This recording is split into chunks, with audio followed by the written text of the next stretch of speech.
My name is Clara Reynolds. For years, I have paid for every one of my sister's birthday parties, from the cake and decorations to the champagne she never thanked me for. This year, I wanted things to be different. I booked the entire restaurant, arranged every detail, and told myself that maybe this time she would finally see me as part of the family. When I arrived, the valet took my keys, and the doorman checked the guest list before calling security. Something in his expression told me something was wrong. Then I heard her voice behind him, calm and confident, as if she had practiced it. "She's not allowed in." I froze.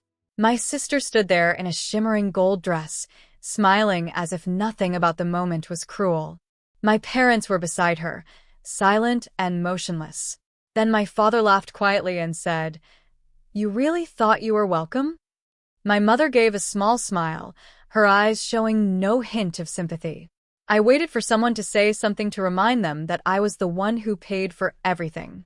No one spoke. The security guard looked at me with an apologetic face and told me I needed to step back. I turned and walked toward the parking lot.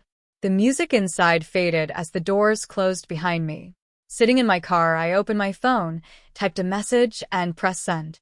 The light from the screen reflected across the windshield as I took a slow breath, uncertain whether I felt anger or emptiness. 30 minutes later, something happened that none of them would ever forget. If you were in my place, kicked out of the very party you paid for, what would you do? Share your thoughts in the comments. I truly want to know whether you would stay silent or fight back. I drove home in silence, my mind heavy with the echo of their laughter. I kept replaying that moment at the door, searching for a reason why I still expected them to treat me as family. When I reached my apartment, I felt drained, as if every bit of energy had been stripped from me. I dropped my keys on the counter and saw the folder waiting on my desk. Inside it were every invoice, receipt, and email confirmation for the party I had paid for. I sat down and flipped through the papers one by one. Each sheet carried my effort: flowers ordered weeks in advance, the designer cake, the rented restaurant, the custom decorations. I remembered how proud I had felt when everything came together perfectly. I had told myself that maybe this time my sister would thank me, that maybe my parents would finally see me. Instead, all I saw was the look on Maggie's face when she said I didn't belong there. That memory burned through me like acid. I closed the folder and stared at it for a while. The feeling that rose inside wasn't sadness anymore. It was disgust at them, but at myself for allowing it to happen again. I picked up the papers and began tearing them apart. The sound was sharp, satisfying. The pieces fell into a pile on the table, white scraps covering the surface like broken promises. I tied them into a trash bag and set it by the door. The weight of it felt lighter than the burden I'd been carrying for years. I turned on my laptop. The glow of the screen filled the dark room as I opened my bank account. Maggie's name appeared again and again on the list of payments: rent, phone bill, credit card, tuition, even small monthly transfers for her emergencies. I had made each one automatically without thinking. I stared at the list for a long time, my cursor resting on the cancel button. Then I pressed it. Each confirmation felt like closing a door. Rent canceled, credit card canceled, tuition canceled. The screen refreshed, leaving only my own expenses behind. I felt something shift inside me. Not anger, not relief, but the kind of stillness that comes after a storm has spent all its power. For the first time, I realized how much of my life had revolved around keeping them happy, buying peace that never lasted. I picked up my phone. The chat with Maggie was still open from days ago, filled with short, polite messages that never meant anything. I typed a single sentence: "Handle your own bills from now on." I read it twice, then sent it. There was no tremor in my hands, no doubt, just a sense of finality that felt almost clean. I leaned back in my chair and exhaled slowly. The room was quiet except for the faint ticking of the clock. It was a sound I had never noticed before, steady and calm, as if time itself had been waiting for me to do this. I looked around the apartment, plain, small, but mine. No one could take that from me. I walked to the window. The reflection staring back at me was someone I barely recognized. The woman who used to buy affection was gone. What remained was tired but steady, hurt, but no longer willing to kneel for acceptance. I thought about the years I had spent explaining, apologizing, fixing everything my family broke, all for the hope of belonging. That hope was gone now, and strangely, I didn't miss it. I whispered the words out loud, tasting them carefully, as if they were a vow. I'm done funding my own humiliation. My voice didn't shake. It sounded firm. Final. The kind of truth that doesn't need to be repeated. Morning light slipped through the blinds when I heard a knock on the door. It was soft at first, then grew more insistent. I hesitated before opening it, expecting silence. Maybe a package, but not her. Maggie stood there clutching a bouquet of lilies wrapped in pale paper. Her eyes were red, her voice shaky. "Can I come in?" she asked. I stepped aside without a word. She walked in like someone stepping onto fragile ground. The smell of the flowers filled the room. Too sweet, almost desperate. Maggie placed them on the table and turned to me. "I was wrong," she began. "I shouldn't have said what I did yesterday. It wasn't what I meant." I said nothing. She kept talking, her voice trembling between apology and justification. "You know how Mom gets, how Dad pushes. I didn't want to make things worse. I thought you'd understand." I watched her face as she spoke. There was a practiced rhythm in her words, the kind that came from someone used to fixing things with excuses, not sincerity. Her tears came easily, and for a moment, I wondered if they were for me or for herself. She took a step closer, lowering her voice. "Clara, please.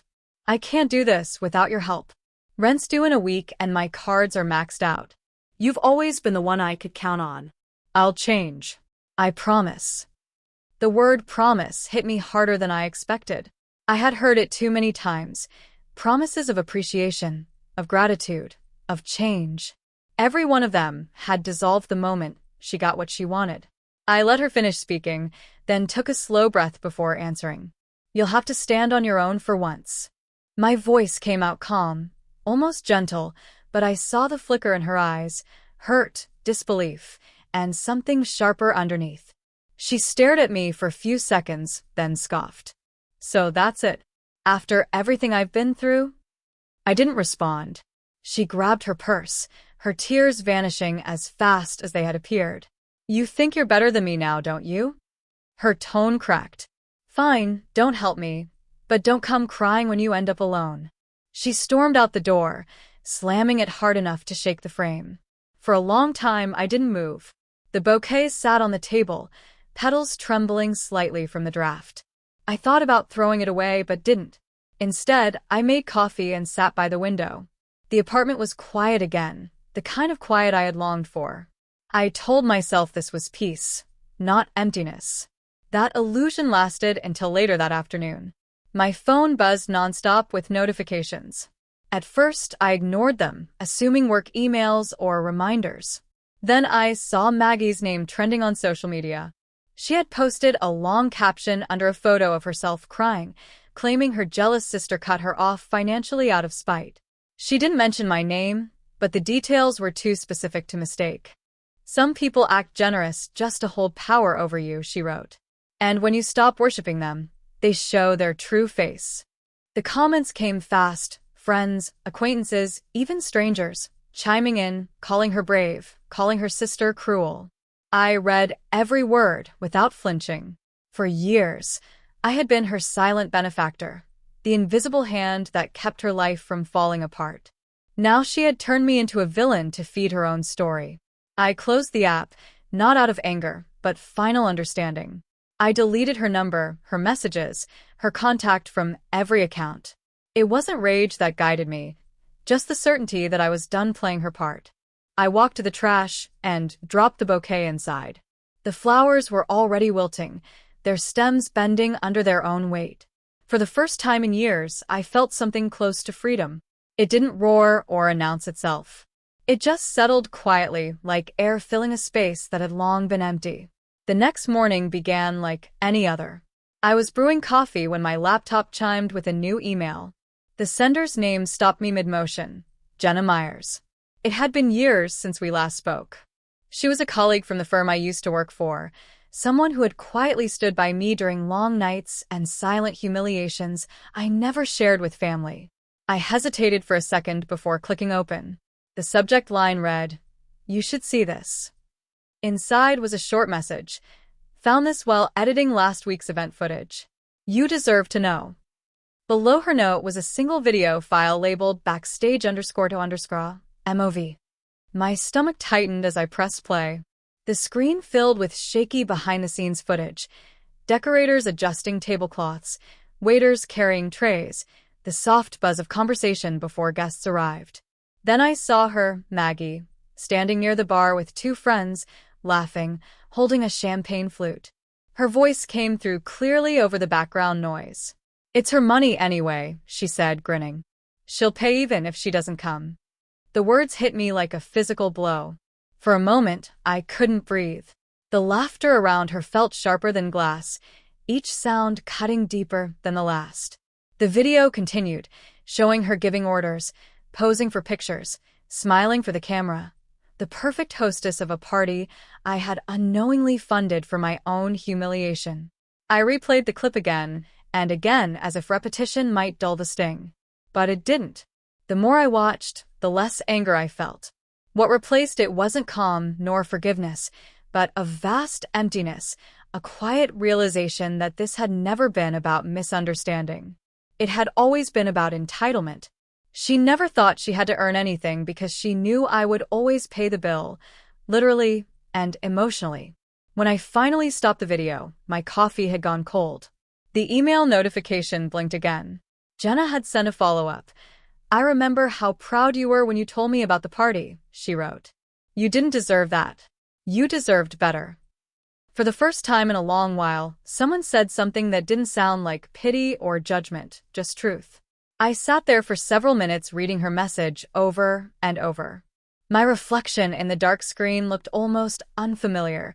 Someone quieter, older, steadier. I clicked download, saving the file into a new folder. Then I printed a still image from the video. Maggie laughing, glass raised midair, the exact moment she mocked me. I slid the photo into a folder labeled for later. As the printer hummed, my mind started to clear. Every scene from the past few weeks replayed itself like a puzzle finally aligning. My parents' smiles, her fake apology, the online post, the endless cycle of blame and silence. I had spent my entire life walking away to keep peace that never existed. Every retreat had been mistaken for weakness. Every silence had been treated like permission. Not this time. I arranged the printed papers neatly, stacked them beside the folder, and closed my laptop. The evidence wasn't just proof of what she said. It was proof of who she really was and of who I no longer had to be. I didn't know exactly how the next confrontation would unfold, but I knew it was coming. My parents would see the truth, not because I wanted revenge, but because they needed to stop believing her story. I placed the folder into my bag, zipped it carefully, and stood by the window. The world outside moved on, as if nothing had changed. Yet something inside me had shifted completely.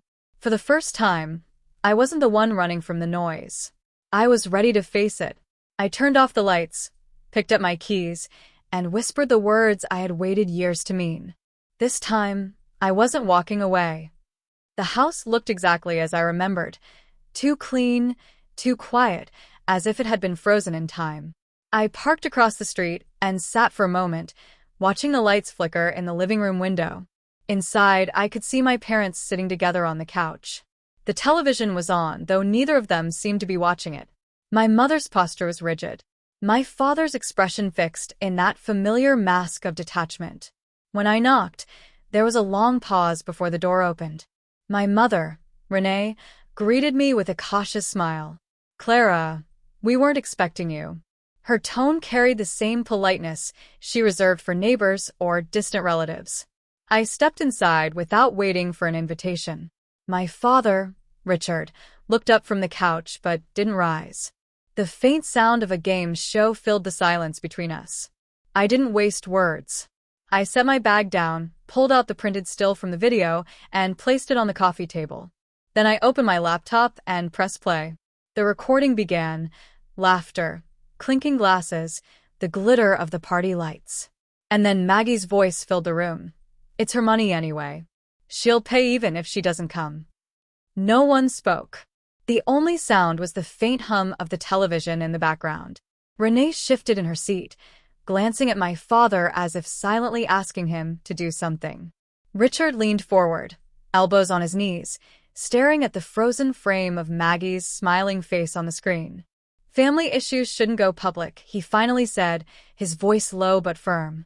I looked at him for a moment, trying to read whether it was disappointment or defense I heard in his tone. It's already public, I said quietly. She made sure of that. Renee exhaled sharply, rubbing her temples. You've always made things dramatic, Clara. You could have come to us before letting everyone know. Now people are talking and your sister's humiliated. I blinked in disbelief. She's humiliated? She staged a lie and used my name to build sympathy. My voice stayed steady, but every word felt heavier. I'm not here to argue. I just thought you should see the truth. Richard sighed, the kind of sigh that ended every childhood argument I ever lost. You girls have always been different, he said, not looking at me. Maggie's impulsive. You're sensitive. That's just how it is. There it was, the same dismissal wrapped in the language of understanding. I had grown up in that tone. It had taught me to shrink my emotions into silence. This time I didn't. If you want to keep calling it family, then keep it private, I said. I reached into my pocket, pulled out my house key, and placed it on the table. But do it without me. Renee's eyes widened. Clara, don't be ridiculous. I met her gaze. I'm not. I'm finished. I closed the laptop, slid it back into my bag, and stood. The weight of years seemed to lift slightly as I took a step toward the door. Richard didn't stop me. Renee called after me once, her voice soft, but not enough to make me turn around. Outside, the air felt sharper.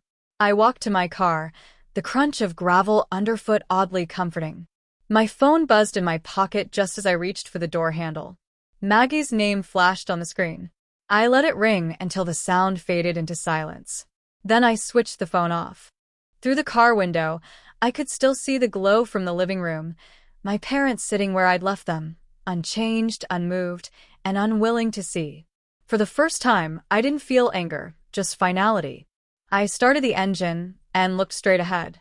Whatever came next, I would face it alone. And that realization didn't scare me. It felt like freedom. A few days later, I received a message from Noah Bennett, a journalist I hadn't spoken to in years. He used to work with me at the community paper before moving to Denver Weekly.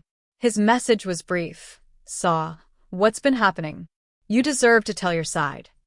I hesitated before replying, unsure if I was ready to share more. But Noah wasn't the type to chase gossip. He always cared about the truth, and that was something I could trust. We met at a small cafe near the university. The conversation started cautiously. He asked how I was doing, and I said I was fine, though we both knew it was a lie. I handed him the folder that had become my armor, the printed receipts, the video still, the statements. He studied each page with quiet focus. You kept everything, he said softly. I nodded. It was all I had left to defend myself. Noah leaned back, thoughtful. If we frame this as a story about financial manipulation inside families, not naming anyone directly, people will still understand, and you'll have control of the narrative. His words felt like a door opening after a long silence. I agreed. Over the next 2 days, we worked together on the article. I wrote my part as if I were writing to my younger self, the version of me that thought being generous meant being loved. Noah edited with care, trimming sentences, but keeping the soul intact. When it was ready, we published it under the headline, The Price of Family Loyalty. The story spread quickly. By evening, hundreds of comments flooded in, sharing similar experiences, siblings who drained savings, parents who played favorites, partners who took advantage. People weren't angry. They were relieved. They saw themselves in my story. And yet, as I watched the article climb in views, I realized something was still unfinished. The truth wasn't just mine to hide behind an alias anymore. That night, I opened my phone and created a live stream. No filters, no lighting, just me sitting at my desk. My hands trembled at first, but when the counter showed 200 viewers, then 2,000, something inside me steadied. I'm not here to accuse anyone, I began. I just want to talk about what happens when love and obligation blur together. I spoke slowly, explaining the events, how generosity became expectation, how silence became guilt, and how people can turn kindness into currency. As I talked, the comments section filled with hearts and words of encouragement. You're brave. You're not alone. I went through this too. The numbers grew until I stopped looking. For the first time, I didn't feel like the invisible one. I felt heard. By the next morning, the live stream had gone viral. News blogs picked it up. Podcasts quoted it. The phrase family financial gaslighting began trending on Twitter. Maggie's PR firm released a statement denying involvement, but the damage was done. Screenshots of her old posts, her sponsorships, her smiling brand endorsements, all flooded with comments. Within a week, her biggest client canceled their deal, followed by another. The company she worked with issued a quiet apology for misrepresentation. When I saw the headlines, I didn't feel victory, only clarity. The truth had moved on its own faster than revenge ever could. That evening, I opened another short live session, not to continue the drama, but to close it. I'm not here for revenge, I said, my voice calm. I'm here for closure. The comments section flooded again, but I ended the stream after only a few minutes. As the screen faded to black, I looked at my reflection. The weight that had followed me for years, the guilt, the fear of being misunderstood, was gone. What remained wasn't triumph, but peace. I closed my laptop, took a deep breath, and finally felt what I had been chasing all along, the quiet power of letting go. Weeks passed quietly, yet the ripple kept spreading. One morning, I woke to a headline that made me sit up straight. Local couple under tax investigation, financial irregularities at R&R Consulting. The article named Richard and Renee Bennett, my parents. The report explained how years of underreported income and charitable deductions had triggered an audit. The journalist referenced a public discussion about family finances that had recently gone viral, though it didn't mention my name. The irony was almost poetic. The people who once told me to keep problems private now found their own exposed for everyone to read. In the following days, reporters camped outside their neighborhood. Richard's company's statement claimed it was a clerical oversight, but the damage had already been done. Renee stopped attending her charity brunches, and their friends avoided eye contact in public. When the city tax office confirmed the penalty, it amounted to more than they could afford. They were forced to put their house on the market. Seeing the listing online felt unreal. The same house where every family dinner had turned into quiet judgment, now framed in bright real estate photos staged for strangers. Meanwhile, Maggie's story took a darker turn. After her sponsors withdrew, journalists began investigating her PR firm. Old clients spoke up about unpaid work, manipulated campaigns, and falsified endorsements. Her name started trending again, this time beside words like fraud and fabrication. I saw one clip of her leaving a studio, head down, sunglasses hiding her face, reporters shouting questions she couldn't answer. I didn't feel satisfaction, only a kind of weary recognition. The truth has a way of catching up. My inbox filled with new messages, invitations to interviews, podcast requests, and offers from advocacy groups. I declined them all except one. A media company in Seattle reached out, offering me a position as Director of Communications for their Transparency Initiative. The role aligned with everything I had once dreamed of doing before my world revolved around cleaning up other people's chaos. When I accepted the offer, the HR director wrote, "Your story shows what integrity looks like under pressure." That sentence stayed with me more than any apology ever could. In the final week before I moved, I drove through Boulder one last time. The snow had begun to melt, revealing grass beneath months of white. Streets that once carried the weight of memory now felt strangely neutral, like pages ready to be rewritten.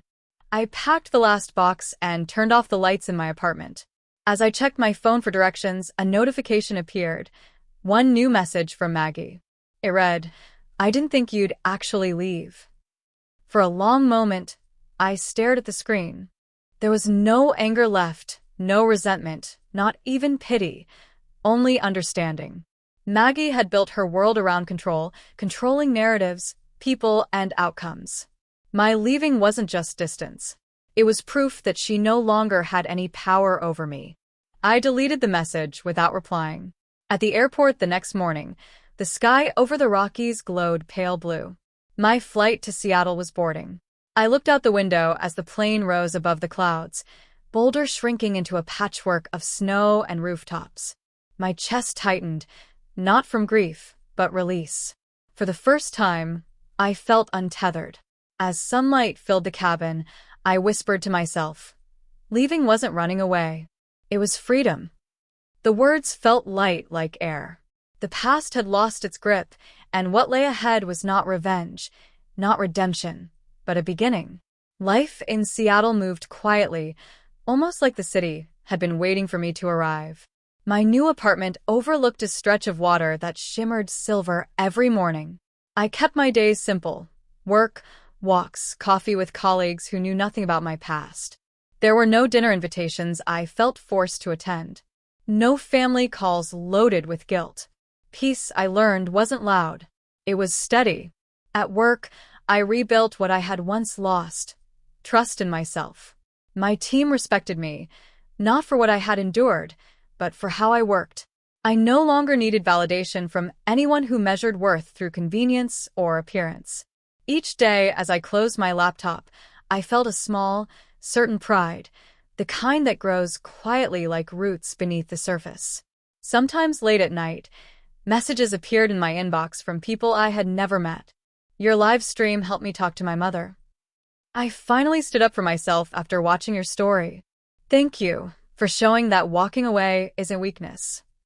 I read every one of them, sometimes smiling, sometimes crying, always humbled. Their words reminded me that what had once been my shame had become someone else's permission to heal. One evening after work, I opened an old notebook. Between the empty pages, I began to write, not to document pain, but to record perspective. My pen moved easily, the words forming without hesitation. Family isn't defined by blood, but by respect. I underlined it twice. That sentence felt truer than anything I had ever said aloud. Blood can bind, but respect is what sustains. Without it, even love decays. Weeks later, when my new colleague suggested creating a short talk for the company's social channel, I agreed. Not a retelling, but a reflection. The studio was small, only a single light and a camera. I looked straight ahead and spoke calmly. Thank you for staying until the end. If you've ever had to walk away to protect your peace, know this: you made the right choice. My voice didn't shake. For the first time, it sounded like someone who had stopped fighting ghosts. The clip went online that same night. Within hours, messages and comments appeared beneath it. Stories of boundaries, forgiveness, self-worth. I responded to one, then another until I lost count. Finally, I wrote, "Share your thoughts below. I'll be reading them all." And I meant it. This wasn't about attention anymore. It was about connection, the kind that doesn't ask for anything in return. The next morning, I woke early. The city was still half asleep, the streets wet with last night's rain. I brewed coffee, tied back my hair, and stood by the door of my apartment. For a moment, I listened to the hum of traffic far below, to the quiet pulse of a place that now felt like home. Then I turned the handle and opened the door. Light poured in, golden and soft. It brushed across the floor, the walls, and the edges of everything new. I stepped forward, letting it fill the space around me. There was no need for closure anymore. The story had already found its ending, not in revenge, not in loss, but in understanding. As the sun rose higher, I whispered one final thought to myself, a truth I had learned the hard way but would never forget. Peace isn't something you find in others. It's something you choose every single day. And with that, I smiled. The door stood open, and for the first time in years, so did I.